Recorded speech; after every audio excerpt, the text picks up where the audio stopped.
So there was a season of my life where you've sort of just finished school. I took a while before joining university. And so typically how I would spend my days from Monday to Saturday is I would be in the club, in the bar. Monday to Saturday, then on Sunday I would stay home to rest from all my labors. Yeah. Wow. Anyway, so Monday to Saturday for like a long season. That's what I used to do. There was nothing much that I was up to. I wasn't studying, I wasn't working, I wasn't doing, like my life was to go to the club, drink alcohol, smoke, and yeah, that's what my life looked like.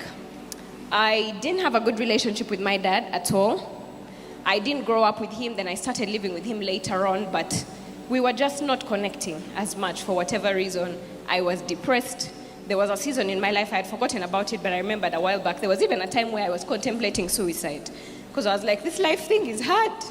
I can't do it. I don't know why they put me here to suffer. And I was just like, honestly, it's okay. But then I was a coward, and I thank the Lord. Yeah, I failed to think of a method, and I was like, okay, let me first relax a bit. But I had really contemplated it many times. And so that was so I started drinking when I was 15 years old. Drinking what? Alcohol, hard stuffs. Yeah, not Coca-Cola. So that was my life for a long time. I finished S4, I was partying, and then, I had A-level, so I took a break for a bit. And then when I finished A-level, I came out with vengeance till I did university. In 2016, I joined Worship Harvest, at Worship Harvest Katikati. A friend of mine invited me. So I came to Worship Harvest, and I remember I walked in, and Pastor B3 was teaching that day.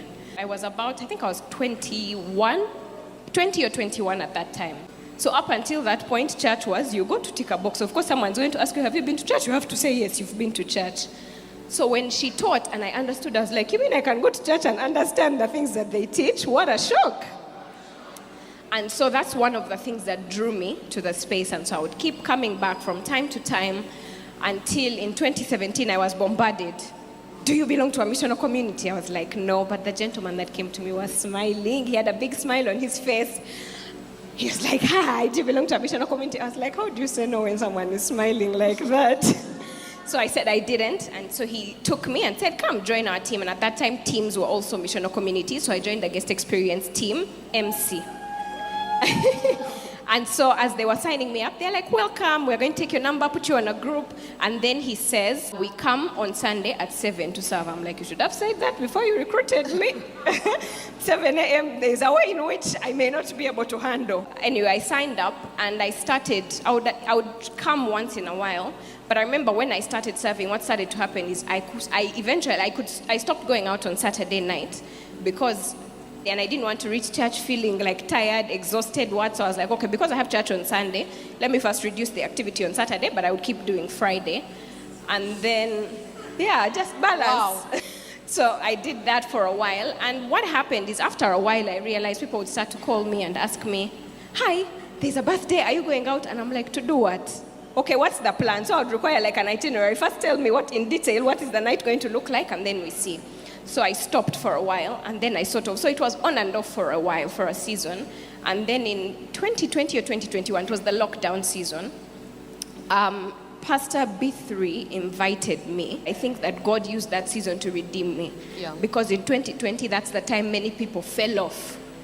They were, people started doing online church. I know many people who did online and never came back. Yeah. But God had mercy on me, and in that season, He brought me in to be under the Word a lot more. So I didn't have time to get caught up in the clubbing and the drinking and all those things that everyone else was doing.